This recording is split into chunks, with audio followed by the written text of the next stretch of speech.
ನಮಸ್ಕಾರ ವೀಕ್ಷಕರೇ. ನಮಸ್ಕಾರ.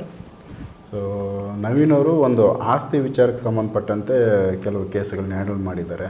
ಸೊ ಸಕ್ಸಸ್ ಕೂಡ ಆಗಿದ್ದಾವೆ ಕೇಸುಗಳು ಸುಮಾರು. ಇವತ್ತಿನ ದಿನಗಳಲ್ಲಿ ಸಾಕಷ್ಟು ಕುಟುಂಬಗಳಲ್ಲಿ ಆಸ್ತಿಗೆ ಸಂಬಂಧಪಟ್ಟಂತೆ ದೊಡ್ಡದ ಮಟ್ಟದ್ದು ಗಲಾಟೆಗಳಾಗ್ತವೆ. ಕೋರ್ಟು ಕೇಸು ಹಿಂಗೆಲ್ಲ ಒಂದಷ್ಟು ತುಂಬಾ ಎಕ್ಸ್ಪೆನ್ಸ್ ಆಗ್ತಾಯಿದೆ ಮತ್ತು ಸಂಬಂಧಗಳು ಕಿತ್ತೋಗಿದ್ದಾವೆ. ಸೊ ಈ ವಿಚಾರಗಳನ್ನ ಈ ಥರದ್ದು ಸುಮಾರು ಕೇಸ್ಗಳು ಹೋಗಿದೆ ಅವ್ರ ಹತ್ರ. ಅದರಲ್ಲಿ ಸಕ್ಸಸ್ ಕೇಸ್ಗಳು ಯಾವುದನ್ನ ಆಸ್ತಿ ವಿಚಾರಕ್ಕೆ ಸಂಬಂಧಪಟ್ಟಂತೆ ಸೊ ಯಾವುದಾದ್ರು ಇದ್ದರೆ ಅವುಗಳನ್ನ ನಮ್ಮ ವೀಕ್ಷಕರ ಮುಂದೆ ತೋರಿಸೋಣ ಅಂತ ಹೇಳಿದ್ದೀನಿ. ಹಾಗಾಗಿ ಆಯಿತು, ಅದ್ರ ಬಗ್ಗೆ ಮಾತಾಡೋಣ, ಒಂದು ಕೇಸ್ ಅದ್ರ ಬಗ್ಗೆ ಮಾತಾಡ್ಸೋಣ ಅಂತ. ಸೊ ನವೀನ್ ಅವರೇ, ನೀವು ಆಸ್ತಿಗಳಿಗೆ ಸಂಬಂಧಪಟ್ಟಂತೆ ನಿಮ್ಮ ಹತ್ರ ಮ್ಯಾಕ್ಸಿಮಮ್ ಎಷ್ಟು ಕೇಸ್ಗಳು ನಿಮ್ಮ ಹತ್ರ ಬರ್ಬೋದು? ನಾವು ಮಿನಿಮಮ್ ಇಲ್ಲ ಅನ್ನೋದು ಎಷ್ಟೋ ಸಾವಿರ ಕೇಸ್ ನೋಡಿದ್ದೀವಿ. ಅದ್ರಲ್ಲಿ ಬರೀ ಆಸ್ತಿ ವಿಷಯಕ್ಕೋಸ್ಕರನೇ ಹೊಡೆದಾಡ್ತಾ ಇರ್ತಾರೆ. ಅವ್ರ ಮೇಲೆ ಇವ್ರು ಮಾಡೋದು, ಇವ್ರ ಮೇಲೆ ಅವ್ರು ಮಾಡೋದು. ಅವರು ಇದೇ ಥರ ಮಾಡ್ಕೊಂಡಿದ್ರೆ ಅವ್ರ ಜೀವನನೇ ಹಾಳಾಗೋಯ್ತದೆ, ಒಬ್ಬರೂ ಚೆನ್ನಾಗಿರಲ್ಲ. ಸೊ ಇವ್ರಿಗೂ ಲಾಸು, ಅವ್ರಿಗೂ ಲಾಸು. ಹಂಗಾಗಿ ಅನುಕೂಲವಾಗಿ ಅವ್ರವ್ರು ಮಾತಾಡ್ಕೊಂಡು ಸಾಲ್ವ್ ಮಾಡ್ಕೊಂಡ್ರೆ ಓಕೆ. ಮಾಡ್ಕೊಂಡಿಲ್ಲ ಅಂದರೆ ಸುಮ್ಮನೆ ಈ ಎನರ್ಜಿಗಳ್ನ ಮಾಡಿಸ್ಬಿಟ್ಟಿರ್ತಾರೆ. ಅದು ಈ ಟೈಮಲ್ಲಿ ಹೊಡೆದಿರಲ್ಲ. ಗ್ರಹಗತಿಗಳು ಚೆನ್ನಾಗಿದ್ರೆ ಹೊಡೆದಿರಲ್ಲ. ಯಾವಾಗ ಗ್ರಹಗತಿಗಳು ಬ್ಯಾಡ್ ಎನರ್ಜಿ ಪ್ರಕೃತಿನ ಬೀಳ್ತಾ ಇರ್ತದೆ, ಆ ಟೈಮಲ್ಲಿ ಇದು ಸಮೇತ ಬೀಳುತ್ತೆ ಅವ್ರಿಗೆ 1 to 2. ಓಕೆ. ಆವಾಗ ಎಫೆಕ್ಟ್ಗಳು ಮನುಷ್ಯನಿಗೆ ಜಾಸ್ತಿ ಹೊಡಿತದೆ. ಅದೇ ಥರ ಒಂದು ಕೇಸು ಮೈಸೂರಲ್ಲಿ ಇರೋದು ಸಾಲ್ವ್ ಮಾಡಿಕೊಟ್ಟಿದ್ದೀವಿ. ಇವಾಗ ಅವರೇ ಮಾತಾಡ್ಬಿಡೋಣ ಅವ್ರ ಜೊತೆ. ನಮಸ್ಕಾರ ಮೇಡಮ್. ಸರ್ ನಮಸ್ತೆ ಸರ್. ನಮ್ಮ ಗುರುಗಳು ಇದಾರಲ್ಲ, ಅವ್ರು ನನಗೆ ಸುಮಾರು ಏನು ರಾಯರ ಬಗ್ಗೆ ಏನೋ ಒಂದ್ ಸ್ವಲ್ಪ ಐ ಮೀನ್ ಈ ಮಂತ್ರ ಎಲ್ಲ ಹೇಳಕ್ ಹೇಳಿದ್ರು. 5 ಲಕ್ಷ ಸರಿ ನೀವು ಜಪ ಮಾಡ್ಬೇಕು ಅಂತ ಹೇಳಿದ್ರು. ಅದಾದ್ಮೇಲೆ 5 ಲಕ್ಷ ಜಪ ಮಾಡಾದ್ಮೇಲೆ ಮತ್ತೆ ಆಂಜನೇಯ ಸ್ವಾಮಿನ ಪೂಜೆ ಮಾಡ್ಬೇಕು ನೀವು ಅಂತಾನು ಹೇಳಿದ್ರು. ಅವ್ರ ಪೂಜೆನೂ ಮಾಡಿದ್ವಿ. ಅದಾದ್ಮೇಲೆ ಅವ್ರು ಹೇಳಿದ್ರು ನೀವು ಶನಿವಾರ ನರಸಿಂಹ ಸ್ವಾಮಿನೂ ಪೂಜೆ ಮಾಡ್ಬೇಕು ಅಂತ. ಅಷ್ಟೆಲ್ಲಾ ಮಾಡಾದ್ಮೇಲೆ ಗುರುಗಳೇ, ಇದೇ 1 ವರ್ಷದಿಂದ ನಾನು 0 ನಲ್ಲಿದ್ದೆ. ಇವತ್ತು ರಾಯರ್ ನನ್ನ ತುಂಬಾ ಮೇಲ್ ಕರ್ಕೊಂಡ್ ಹೋಗಿದ್ದಾರೆ. ಎಲ್ಲ ಅವ್ರ ಗುರುಗಳ ದಯೆಯಿಂದನೇ ಸರ್ ಇವತ್ತು ನಾನು ತುಂಬಾ ಚೆನ್ನಾಗಿದ್ದೀನಿ. ನಾನು ತುಂಬಾ 0 ಅಲ್ಲಿ ಇದ್ದವಳು ಇವತ್ತು ನಾನು ಹೀರೋ ತನಕ ಲೆವೆಲ್ಗೆ ಬೆಳೆಸಿದ್ದಾರೆ ಅಂದ್ರೆ ಅದಕ್ಕೆ ಗುರುಗಳೇ ಸರ್. ಏನ್ ಮಾಡ್ಕೊಂಡಿದ್ದೀರಾ ಮೇಡಮ್ ನೀವು? ಸರ್ ನಂದು ಡಿಗ್ರಿ ಆಗಿದೆ ಸರ್. ನಾನು ಗವರ್ನಮೆಂಟ್ ಎಕ್ಸಾಮ್ಗೆ ಓದ್ತಾ ಇದ್ದೆ. ಅದಾದ್ಮೇಲೆ ನಮ್ ತಂದೆ ತಾಯಿ ಕೋರ್ಟು ಕೇಸು ಕಚೇರಿ ಅಂತ ಓಡಾಡ್ತಾ ಇದ್ರು. ನಾವ್ ಅನ್ಕೊಂಡಿದ್ವಿ ಅಯ್ಯೋ ಅದೆಲ್ಲ ಹಾಗಲ್ಲ ಮಾಡಲ್ಲ ಅಂತ. ಅಂದ್ರೆ ರಾಯರ್ ಕೃಪಾ ಕಟಾಕ್ಷದಿಂದ ನಮ್ಗೆಲ್ಲ ಆಗ್ತಾ ಇದೆ ಸರ್. ಕೋರ್ಟ್ ಕೇಸ್ ಇವಾಗ ಏನು ಆಸ್ತಿದ? ಆಸ್ತಿದು ಸರ್, ಆಸ್ತಿದು. ಎಷ್ಟು ಎಕರೆ ಜಾಗ? ಸರ್ 2.5 ಎಕರೆ ಜಾಗ ಸರ್. ಸೊ ಈಗ ಅದ್ರ ಮೇಲೆ ಕೇಸ್ ಯಾರು ಹಾಕಿರೋದು? ಸರ್ ಈಗ ಅದು ಪ್ರಾಪರ್ಟಿ ಬಂದು ಹೇಗಿದೆ ಅಂದ್ರೆ, ಈಗ ನಿಮ್ಮ ತಂದೆ ತಾಯಿ ಹೆಸರಲ್ಲಿ ಪ್ರಾಪರ್ಟಿ ಇರುತ್ತೆ. ಚಿಕ್ಕ ವಯಸ್ಸಲ್ಲಿ ನಿಮ್ಮ ತಂದೆ ತಾಯಿ ತೀರ್ಕೊಂಡ್ಬಿಟ್ಟಿರ್ತಾರೆ, ನೀವು ಸಂಬಂಧಿಕರು ಮನೇಲಿ ಇರ್ತೀರಾ. ಆವಾಗ ಏನ್ ಮಾಡ್ತಾರೆ, ನಮ್ಮ ತಂದೆನ ಮನೆಯಿಂದ ಆಚೆ ಹಾಕ್ತಾರೆ ಪ್ರಾಪರ್ಟಿ ಕೊಡ್ಬೇಕಾಗುತ್ತೆ ಅಂತ. ಈ ವಿಚಾರ ನಮ್ ತಂದೆ ತಾಯಿ ಅಂದ್ರೆ ನಮ್ ತಂದೆ ಗೊತ್ತಿರಲ್ಲ ಏನಂತ ಈ ತರ ಪ್ರಾಪರ್ಟಿ ಇದೆ ನಮ್ಮ ಅಪ್ಪ ಅಮ್ಮನ ಹೆಸರಲ್ಲಿ ಅಂತ. ಅವ್ರು ಅನ್ಕೋಬಿಟ್ಟಿರ್ತಾರೆ ಅದು ಅವ್ರ ಹೆಸರಲ್ಲಿ ಇದೆಯೇನೋ ನಮ್ಗಾಗಲ್ಲ ಅಂತ. ಯಾವಾಗ ನಾವು ಡೀಪ್ ಆಗಿ ಎಲ್ಲಾನು ನೋಡ್ಕೊಂಡ್ ಬರಕ್ ಶುರು ಮಾಡಿದ್ವಿ, ಆಗ ನಮ್ಗೆ ಒಂದೊಂದಾಗ ದಾರಿ ಸಿಕ್ತು. ಇವಾಗ ಆ ಪ್ರಾಪರ್ಟಿ ಇರೋದು ಇವರ ತಂದೆ ತಾಯಿ ಹೆಸರಲ್ಲಿ. ಈಗ ಕೋರ್ಟ್ ಅಲ್ಲಿ ಪ್ರೂವ್ ಆಯ್ತು ಅವರಂತೆ. ಓಕೆ, ಇದು ನಿಮ್ ತಂದೆಯವರಿಗೆ ಇದು ಸಿಕ್ಕಿದೆ, ಈಗ ಆಸ್ತಿ ವಾಪಸ್ ಬಂದಿದೆ? ವಾಪಸ್ ಸಿಗ್ತಾ ಇದೆ ಸರ್. Next month judgment. ಅಂದ್ರೆ ಎಲ್ಲ ಲಕ್ಷಣಗಳು ಬರುತ್ತೆ ಅನ್ನೋ ತರ? ಇಲ್ಲ ಸರ್, ಆಕ್ಚುಲಿ ಮೊನ್ನೆ ಜಡ್ಜ್ಮೆಂಟ್ ಆಗ್ಬೇಕಿತ್ತು. ನಮ್ಮ ಈ ಎಲೆಕ್ಷನ್ ಇದೆಯಲ್ಲ, ಅದಕ್ಕೆ ಪೋಸ್ಟ್ಪೋನ್ ಮಾಡ್ಬಿಟ್ರು. ಆಗುತ್ತೆ ಸರ್, ಖಂಡಿತ ಆಗುತ್ತೆ. ಇದು ವಜಾ ಹಾಕಿ ಮತ್ತೆ ವಜಾ ಆಗುವಂತ ಕೇಸ್ ಆಗಿದೆ ಸರ್. ಆದ್ರಿಂದ ಅಂದ್ರೆ ನಾನು ತುಂಬಾ ನೆಗೆಟಿವ್ ಥಾಟ್ಸ್ ಅಲ್ಲಿ ಓದಾಡ್ತಿದ್ದೆ. ಆಮೇಲೆ ನನಗೆ ನೆಗೆಟಿವ್ ಎನರ್ಜಿ ಜಾಸ್ತಿ ಇತ್ತು ಬಾಡಿಲಿ. ಗುರುಗಳು ಪತ್ತೆ ಮಾಡಿ ಹೇಳಿದ್ರು ನಿಮ್ ಬಾಡಿಲಿ ಹಿಂಗಿದೆ, ಈ ತರ ಮಾಡಿ ಅಂತ. ಮಂತ್ರ ಎಲ್ಲ ಹೇಳ್ಕೊಟ್ರು, ಸುದರ್ಶನ ಮಂತ್ರ ಹೇಳ್ಕೊಟ್ರು ನನಗೆ. ಸುದರ್ಶನ ಮಂತ್ರ ಮಾಡಿ ಅಂತ ಇವತ್ತಿಗೂ ನಾನ್ ಮಾಡ್ತೀನಿ. ನಾನ್ ತುಂಬಾ ಚೆನ್ನಾಗಿದ್ದೀನಿ ಸರ್, ನಾ ಏನು ತೊಂದ್ರೆ ಇಲ್ಲ, ಹ್ಯಾಪಿ ಆಗಿದ್ದೀನಿ. ಆಮೇಲೆ ರಾಯರ್ ಬರ್ತಾರೆ ಸರ್, ಕನ್ಸಲ್ಲಿ ಬರ್ತಾರೆ ರಾಯರ್ ಬಂದು ಕನ್ಸಲ್ಲಿ ಹೇಳ್ತಾರೆ ನಾನಿದ್ದೀನಿ, ಯಾವ್ದಕ್ಕೂ ಹೆದರ್ಕೋಬೇಡ ಅಂತ ಹೇಳ್ತಾರೆ. ಇನ್ನೊಂದ್ ದಿವಸ ಒಂದ್ ಕನ್ಸ್ ಬೀಳುತ್ತೆ, 7 ತಲೆ ಸರ್ಪ ಕಾಣುತ್ತೆ ಸರ್. 7 ತಲೆ ಸರ್ಪ ಕಾಣಿ ಹೇಳುತ್ತೆ, ನಾನ್ ಜಾಗಗಳನ್ನೆಲ್ಲ ಕಾಯ್ತಾ ಇದೀನಿ ಅಂತ. ಇನ್ನೊಂದ್ ದಿವಸ ಬರುತ್ತೆ ಸರ್, ಆದಿಶೇಷ ಬರ್ತಾರೆ ಕನ್ಸಲ್ಲಿ. ಆದಿಶೇಷ ಬಂದು ದರ್ಶನ ಕೊಟ್ಬಿಟ್ಟು ಹೋಗ್ತಾರೆ. ಹ್ಞೂ ಈ ತರ ಎಲ್ಲ ಗುರುಗಳ ಹೇಳ್ಕೊಟ್ಟಾದ್ಮೇಲೆ ಈ ತರ ಎಲ್ಲ ಆಗ್ತಾ ಇರೋದು ಸರ್. ಯಾವ ಥರ ಜಪ ಮಾಡಿದ್ರಿ ನೀವು? ಯಾವ ಥರ ರಾಯರನ್ನ ಈಗ ಆರಾಧನೆ ಮಾಡಿದ್ದೀರಾ? ಸರ್ ಇವ್ರು ಹೇಳಿದ್ರು ನನ್ಗೆ, ಫಸ್ಟ್ ಫೋಟೋ ತಗೋಬಾ ಅಂತ ಹೇಳಿದ್ರು ಸರ್. ಪಂಚಮುಖಿ ಆಂಜನೇಯಿಂದ ಆಗಿರ್ಬೇಕು ಅಂತ. ಅದು ತಗೊಬಂದ್ ಇಟ್ವಿ. ಅದಾದ್ಮೇಲೆ ಇವ್ರು ಹೇಳಿದ್ರು ನಿಮ್ಗೆ ಸಣ್ಣ ಪುಟ್ಟ ಬ್ಲಾಕ್ ಮ್ಯಾಜಿಕ್ ಆಗಿದೆ ಅಂತ. ಅದಾದ್ಮೇಲೆ ಈಗ ನಿಮ್ಗೆ ಮಂತ್ರದಿಂದಾನೇ ಆಗುತ್ತೆ, ಇಲ್ಲಾಂದ್ರೆ ಆಂಜನೇಯ ಸ್ವಾಮಿಗೆ ಈ ವಿಳೆದೆಲೆ ಹಾರ ಕೊಡಿ ಅಂತ ಎಲ್ಲ ಹೇಳ್ಕೊ ಬಂದ್ರು ನಂಗೆ. ಅದೆಲ್ಲ ನಾನು ಮಾಡ್ತಾ ಇದ್ದೆ. ಅದೆಲ್ಲ ಆದ್ಮೇಲೆ ಸರ್ ಒಂದ್ ಸ್ವಲ್ಪ ಪರವಾಗಿಲ್ಲ, ನಮ್ಗೆ ಏನು ತೊಂದ್ರೆ ಇಲ್ಲ ಈಗ. ತುಂಬಾ ಮೊದ್ಲು ನಾವು ಫುಲ್ ಮುಳುಗೋಗಿದ್ವಿ ಸರ್, ತುಂಬಾನೇ ಮುಳುಗೋಗಿದ್ವಿ. ಹೇಗೆ ಅಂದ್ರೆ ಕಂಪ್ಲೀಟ್ ಇವ್ರು ಹೇಳ್ಕೊಟ್ಟಾದ್ಮೇಲೆ ಪ್ರೊಸೀಜರ್ ಮಾಡಾದ್ಮೇಲೆ ಇವತ್ತು ನಾನು ಒಂದ್ ಸ್ವಲ್ಪ ಎದ್ದು ನಿಂತಿದ್ದೀನಿ. ಎಷ್ಟು ದಿನಕ್ಕೆ ಎಷ್ಟು ಬಾರಿ ಅದು ಜಪ ಮಾಡ್ಯಾರೆ ಮಂತ್ರ?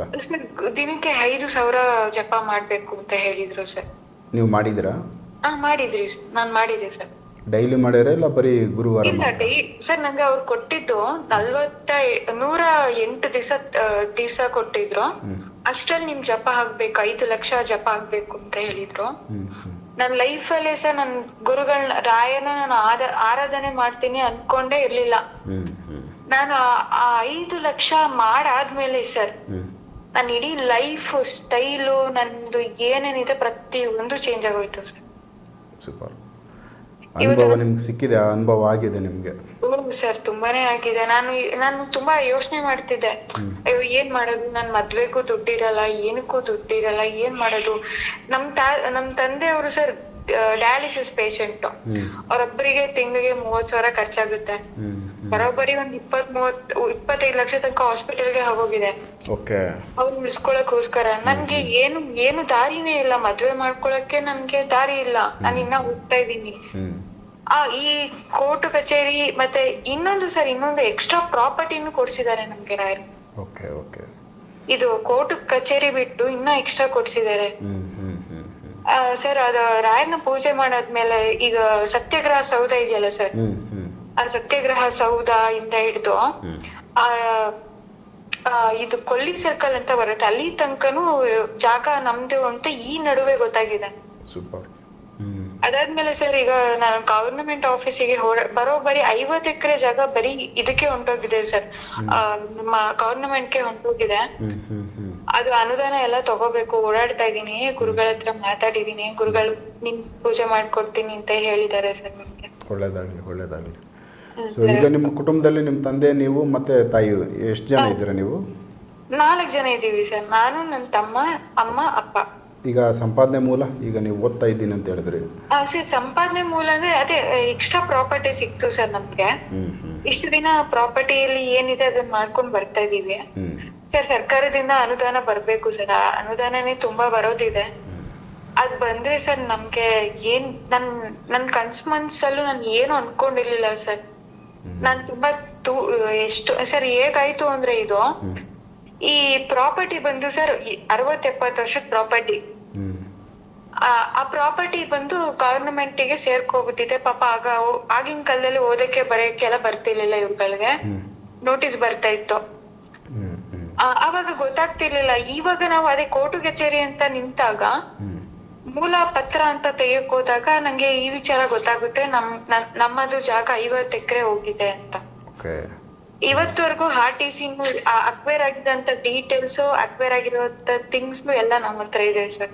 1937 ಇಂದ ಇಲ್ಲಿವರೆಗೂ ಏನಿದೆ ಡಾಕ್ಯುಮೆಂಟ್ಸ್ ಪ್ರತಿಯೊಂದು ನನ್ನ ಹತ್ರ ಇದೆ ಸರ್. ನಾನು ಓದ್ತಾ ಇದ್ದೆ, ಈ ನಡುವೆ ಅದೇ ಕೋರ್ಟ್ ಫೈನಲ್ ಇದೆಯಲ್ಲ, ಆದ್ರಿಂದ ನಾನು ಈ ನಡುವೆ ಓಡಾಡ್ತಾ ಇದ್ದೀನಿ. ಯಾಕೆಂದ್ರೆ ನಮ್ಮ ಅಪ್ಪ ಅಮ್ಮ ಗೊತ್ತಾಗಲ್ಲ ಅಷ್ಟು. ಮೇನ್ ಇದಕ್ಕೆ ನಾನೇ ಓಡಾಡ್ತಾ ಇದ್ದೀನಿ ಸರ್. ಇವತ್ತು 0 to hero ತಗೊಂಡ್ ಹೋಗಿದ್ದಾರೆ ಸರ್. ಒಳ್ಳೇದಾಗ್ಲಿ, ರಾಯರ ಕೃಪೆ ನಿಮ್ಮ ಮೇಲೆ ಇರಲಿ. ನಿಮ್ಮ ಜೀವನ ತುಂಬ ಕಷ್ಟದಲ್ಲಿ ಬೆಳೆದಿದ್ದೀರಾ, ಇನ್ನು ಮೇಲೆ ಆದರೂ ಸಂತೋಷವಾಗಿ ಸುಖವಾಗಿ ಬೆಳೀರಿ. ಸೊ ಜೀವನ ಚೇಂಜ್ ಆಗೈತೆ, ಬದಲಾಗಿದೆ, ಆಗೋ ಎಲ್ಲ ಲಕ್ಷಣಗಳಿದ್ದಾವೆ, ಆಗುತ್ತೆ. ಸೊ ಒಳ್ಳೇದಾಗಲಿ ಮೇಡಮ್ ತಮಗೆ. ಆಯ್ತು. ಓಕೆ, ನಮಸ್ಕಾರ. ಓಕೆ, ಹೇಳಿ ಇವ್ರ ಬಗ್ಗೆ ಒಂದು 2 ನಿಮಿಷ. ಏನಿತ್ತು ಇವ್ರದ್ದು ಸಮಸ್ಯೆ? ಇವ್ರಿಗೆ ಆಸ್ತಿ ವಿಷಯಕ್ಕೇನೆ ಬ್ಲ್ಯಾಕ್ ಮ್ಯಾಜಿಕ್ ಮಾಡಿದ್ರು. ಈ ಹುಡುಗಿನ ಚಿಕ್ಕದು, ಇವ್ರ ಸಂಬಂಧಿಕರೇನೆ. ಈ ಹುಡುಗಿನ ಚಿಕ್ಕದು ಏನು ಹೇಳಿರಲಿಲ್ಲ ಅವ್ರಿಗೆ. ನಾವು ಚೆಕ್ ಮಾಡ್ಕೊಂಡು ಇವ್ರು ಓದ್ತಾ ಇರೋದ್ರಿಂದ ಇವ್ರ ಮನೆಗೆ ಯಾರನ್ನು ಇನ್ಕಮ್ ಏನು ಇರಲಿಲ್ಲ. ಇವ್ರ ಅಪ್ಪನ ಬೆಡ್ ಪೇಷಂಟ್ ಮಾಡಿರೋದೇ ಅವರು. ಓಕೆ. ಹಂಗಾಗಿ ಈ ಹುಡುಗಿಗೆ ಒಂದು ಸ್ವಲ್ಪ ಗೈಡ್ನೆಸ್ ಮಾಡಿದವು ನಾವು, ಈ ಥರ ಇರಬಾರ್ದು ಜೀವನದಲ್ಲಿ. ಅಂದರೆ ಹೇಳ್ಕೊಡೋರು ಯಾರೂ ಇಲ್ಲ ಅವ್ರಿಗೆ ಮನೇಲಿ. ಈ ಥರ ಇರಬಾರ್ದು, ನೀನು ಈ ಥರ ಇರು, ರಾಯರ ಸೇವೆ ಮಾಡು, ಎಲ್ಲ ಸಿಗುತ್ತೆ ಅಂತ ಹೇಳ್ಕೊಟ್ಟಾದ್ಮೇಲೆ ಇವಾಗ ಚೆನ್ನಾಗಾಗಿದ್ದಾರೆ. ಅಂದರೆ ಅವ್ರನ್ನ ಚೆಕ್ ಮಾಡಿದಾಗ ಏನು ಬ್ಲ್ಯಾಕ್ ಮ್ಯಾಜಿಕ್ ಯಾವ ಥರ ಆಗಿತ್ತು ಅವ್ರ ಮೇಲೆ ಇವ್ರ ಅಪ್ಪ ಹೋಗ್ಬೇಕು ಅಂತ ಮಾಡಿರೋದು. ಇವ್ರ ಅಪ್ಪ ಮತ್ತು ಇವರೆಲ್ಲ ಫುಲ್ಲು ನೆಗೆಟಿವ್, ಅವ್ರ ಮನೆ ಫುಲ್ಲು ನೆಗೆಟಿವ್, ಒಬ್ಬೊಬ್ಬರು ಕಿತ್ತಾಡೋರು ಮನೇಲಿ. ಅವೆಲ್ಲ ಒಂದು ಸ್ವಲ್ಪ ಯಾವಾಗ ನಮ್ಮದು ಮಾತು ಅವ್ರ ಹತ್ರ ಕನೆಕ್ಟ್ ಆಯ್ತದೆ, ಅಲ್ಲಿ ಶಕ್ತಿಗಳು ಒಂದು ಸ್ವಲ್ಪ ಶಾಂತಿ ಆಯ್ತವೆ. ಒಂಥರ ರಾಯರ್ದು ಕೃಪಾ ಕಟಾಕ್ಷ ಆಂಜನೇಯ ಸ್ವಾಮಿದು ನಮ್ಮ ಹತ್ರ ಪವರ್ ಇರೋ ಗಂಟ ನೆಗೆಟಿವ್ಗಳು ಏನೋ ಅಲ್ಲಿ ಬಾಲ ಬಿಚ್ಚಲ್ಲ, ಶಾಂತಿಯಾಗಿರ್ತವೆ. ಆವಾಗಿಂದ ನಾವೇನು ದೀಕ್ಷೆ ಥರ ಇವ್ರಿಗೆ ಮಂತ್ರ ಹೇಳ್ಕೊಟ್ಟು ಏನು ನಮ್ಮ ಹತ್ರ ಬಂದೇ ಇಲ್ಲ ಇವರು ಫೋನಲ್ಲೆಲ್ಲ. ಅವಾಗ ಹೇಳ್ಕೊಟ್ಟಾಗಿಂದ ನಾವು ಹೇಳಿದ್ದು ಯಾರು ನಂಬಿ ಚೆನ್ನಾಗಿ ಮಾಡ್ತಾರೆ ಮನಸ್ಫೂರ್ತಿ, ಅವ್ರಿಗೆ ಒಳ್ಳೆ ರಿಸಲ್ಟ್ ಬಂದಿದೆ. ರಾಯರು ಹಂಗೆ ಕೊಟ್ಟಿದ್ದಾರೆ ಎಲ್ಲರಿಗೂ. ಅವರೇ ಹೇಳಿದರು 0 ಇಂದ ನಾವು ಇವಾಗ ಇಲ್ಲಿವರೆಗೂ ಇದ್ದೀವಿ. ತುಂಬ ಯಾವುದೋ ಅವರು ಪೂರ್ವಿಕರದ್ದು ಆಸ್ತಿ ಇರ್ಬೋದು, ಅದು ಸರ್ಕಾರ ತೊಗೊಂಬಿಟ್ಟಿತ್ತು ಗೊತ್ತಾಗಿಲ್ಲ, ಮತ್ತೀಗ ಅವ್ರ ಋಣದಲ್ಲಿ ಇದ್ದರೆ ರಾಯರು ಕೊಡ್ಸ್ತಾರೆ ಇದೆ. ಸೊ ಒಳ್ಳೇದಾಗಲಿ ಅವ್ರಿಗೆ. ಸೊ ಅದಾದಮೇಲೆ ನಿಮ್ಮ ಬಗ್ಗೆ ಈಗ ನಮ್ಮ ವೀಕ್ಷಕರಲ್ಲಿ ಯಾರಾದರೂ ನಿಮ್ಮನ್ನು ಸಂಪರ್ಕ ಮಾಡಬೇಕಂದ್ರೆ ಫೋನ್ ಥ್ರೂ ಮಾತ್ರನಾ, ಇಲ್ಲ ನಿಮ್ಮನ್ನು ಡೈರೆಕ್ಟ್ ಭೇಟಿ ಡೈರೆಕ್ಟಾಗಿ ಭೇಟಿ ಮಾಡಬೇಕು ಅಂದರೆ ಅಣ್ಣ, ಫಸ್ಟು ನಾವು ಅವ್ರ ಬಗ್ಗೆ ಚೆಕ್ ಮಾಡ್ತೀವಿ. ಫಸ್ಟ್ ಅವ್ರ ಫೋಟೋ ಕಳಿಸ್ಲೇಬೇಕು ನಮಗೆ. ಫೋಟೋ ಕಳಿಸಿ ಅವ್ರ ವಿಚಾರ ಏನಿದೆ ಅವ್ರು ಹೇಳ್ಕೊಂಡ್ರೆ ನಮಗೆ ಆಂಜನೇಯ ಸ್ವಾಮಿ ಸೂಚನೆ ಕೊಟ್ಟರೆ ಮಾತ್ರ ಮುಂದೆ. ಯಾಕೆಂದರೆ ಅವ್ರಿಗೆ ಏನೇನೋ ಕಷ್ಟಗಳು ಇರ್ತವೆ, ಇಲ್ಲ ಯಾರೋ ಒಂದು ಶಕ್ತಿಗಳು ಅಟ್ಯಾಕ್ ಮಾಡಿರ್ತವೆ, ನಮ್ಮ ಹತ್ರ ಬಂದಾಗ ಅವ್ರಿಗೆ ಡ್ಯಾಮೇಜ್ ಆಗುತ್ತೆ. ನಮ್ಮಲ್ಲಿರೋಂಥ ಪಾಸಿಟಿವ್ ಶಕ್ತಿ ಅವ್ರಿಗೆ ನೆಗೆಟಿವ್ ಆಗಿ ಮಾಡಿಬಿಡ್ತದೆ. ಅವರಲ್ಲಿ ಕೆಟ್ಟ ಶಕ್ತಿ ಇದ್ದರೆ ನಾವು ಆಂಜನೇಯ ಸ್ವಾಮಿ ಬಂದರೆ ಅವ್ರಿಗೆ ಏಟ್ ಮಾಡಿದಾಗ ಅವ್ರಿಗೆ ಏನಾರು ನಮ್ಮ ಹತ್ರ ಬಂದು ಹೋದಾಗ ಏನಾರು ಪ್ರಾಬ್ಲಮ್ ಆಯಿತು ಅಂದರೆ ನಮ್ಮ ಹತ್ರ ನಾವು ಓದೋ ಹಿಂಗಾಗೋಯ್ತು ಅನ್ನೋದು ಮಾತು ಬೇಡ ಅಂದ್ಬಿಟ್ಟು ಫಸ್ಟು ಫೋನಲ್ಲಿ ನೋಡ್ತೀವಿ, ಅವ್ರ ವಿಚಾರ ಎಲ್ಲ ಹೇಳ್ತೀವಿ. ಕೆಲಸ ಮಾಡಿಸ್ಬೇಕಂದ್ರೆ ಆಮೇಲೆ ಮುಂದೆ ಹೇಳ್ತೀವಿ ಅಡ್ರೆಸ್ ಬಂದು. ಸೊ ಇದೇ ಥರ ಪ್ರೊಸೆಸ್ ಪ್ರೊಸೆಸ್ ಮಾಡೋದು. ಯಾರನ್ನೂ ಹತ್ರ ಅಷ್ಟು ಈಸಿಯಾಗಿ ಹತ್ರ ಕರ್ಸ್ಕೊಳಲ್ಲ, ನಾವು ಯಾರನ್ನೂ ಮೀಟ್ ಮಾಡಲ್ಲ ಜಾಸ್ತಿ. ನಮ್ದೇನಿದೆ ಕೆಲಸ, ನಮ್ದೇನಿದೆ ಮಂಡಲ ಪೂಜೆ ಇದೆ, ಮಂತ್ಲಿ ತಿಂಗಳ ನಾವು ಪ್ರತಿಂಗಿರ ಆರಾಧನೆ ಮಾಡ್ತೀವಲ್ಲ, ಆ ಥರ ನಾವು ಮಾಡ್ಕೊಂಡು ಹೋಗ್ತೀವಿ. ಅವ್ರ ಜೊತೆ ನಮ್ಮ ಜೊತೆ ಮಾತಾಡಿದ್ರೇ ಅವ್ರಿಗೆ ಅರ್ಧ ಒಂದು ಸ್ವಲ್ಪ ಪ್ರಾಬ್ಲಮ್ ಸಾಲ್ವ್ ಆಗಿರ್ತದೆ. ಅಂಥವ್ರು ಇದ್ದಾರೆ ನಮ್ಮ ಜೊತೆ. ಅವ್ರು ಬರಬೇಕು ಅಂದರೆ ಮೊದಲು ಫೋಟೋ ಕಳಿಸ್ಬೇಕು, ಅವ್ರ ಬಗ್ಗೆ ಚೆಕ್ ಮಾಡಬೇಕು, ಆಮೇಲೆ ನಾವು ಹೇಳ್ತೀವಿ. ಸೂಪರ್. ಸೊ ಏನೇ ಸಮಸ್ಯೆ ಬಂದರೂ ಅದು ಗೌತಮ್ ಚೆಕ್ ಮಾಡ್ತೀರಾ, ಮತ್ತು ನೀವು ಅದನ್ನೆಲ್ಲ ಸೇರಿಬ್ರು ಅದನ್ನು ಪೂಜೆ ಮಾಡಿ ಬಗೆಹರಿಸ್ಕೊಡ್ತೀವಿ. ಅವ್ನು ಏನು ಹೇಳ್ತಾನೆ ಅದ್ರಲ್ಲಿ ಅಂಜನದಲ್ಲಿ ಆಂಜನೇಯ ಸ್ವಾಮಿ ಏನು ತೋರಿಸ್ತಾರೆ ಅದೇ ಪ್ರೊಸೀಜರಲ್ಲೇ ಮಾಡ್ಬೇಕು ನಾವು. ಒಂಚೂರು ಹೆಚ್ಚು ಕಮ್ಮಿ ಆಯಿತು ಅಂದರೆ ನಾವು ಎಷ್ಟು ಕಷ್ಟಪಟ್ಟಿದ್ದು ಎಲ್ಲ ವೇಸ್ಟ್ ಆಗುತ್ತೆ. ಅದರಲ್ಲಿ ಏನು ಎನರ್ಜಿನೂ ಬರೋಲ್ಲ, ರಿಸಲ್ಟು ಬರೋಲ್ಲ ನಮಗೆ.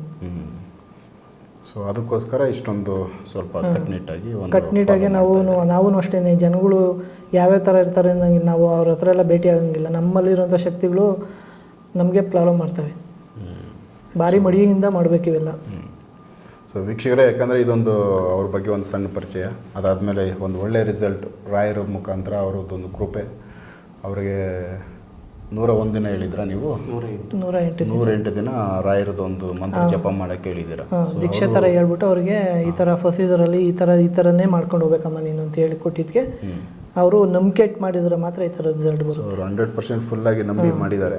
ಹಾಗಾಗಿ ರಿಸಲ್ಟು ಅಷ್ಟೇ ಜಲ್ದಿ ಅವರು ಅದನ್ನು ತೊಗೊಂಡಿದ್ದಾರೆ.